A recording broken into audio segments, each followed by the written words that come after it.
नमस्कार. काल रात्री उशिरा अमेरिकेत व्याजदरामध्ये अर्धा टक्का कपात केल्यामुळे आज सकाळी भारतीय शेअर बाजाराची तेजीने सुरुवात झाली होती. पहिल्या अर्ध्या तासामध्ये सेन्सेक्स जवळजवळ 700 पॉईंटनी वर होता. त्यानंतर मात्र घसरण सुरू झाली. मार्केट संपताना सेन्सेक्स हा 237 पॉईंटनी वाढून 83,185 वर बंद झालेला आहे. निफ्टी हा 38 पॉईंटनी वाढून 25,416 वर बंद झालेला आहे. आजच्या कामकाजामध्ये BSE consumer durable index 0.64%, BSE reality index 0.47% आणि बीएसई बँक इंडेक्स 0.46% वर आहेत.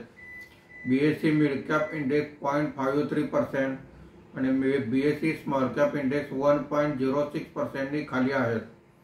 आजच्या कामकाजामध्ये निफ्टीमध्ये वाढलेले मुख्य शेअर्स पुढील प्रमाणे आहेत.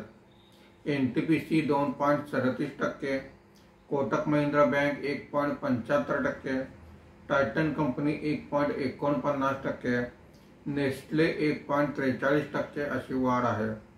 आज निफ्टीमध्ये घसरलेले मुख्य शेअर्स पुढील प्रमाणे आहेत. बीपीसीएल 3.47%, कोल इंडिया 1.88%, ओएनजीसी 1.77%, अडानी पोर्ट 1.44% अशी घसरण आहे. आज एफआयआयनी 2,548 कोटी रुपयांची विक्री केलेली आहे. देशी वित्तीय संस्थांनी 2,013 कोटी रुपयांची खरेदी केलेली आहे. धन्यवाद.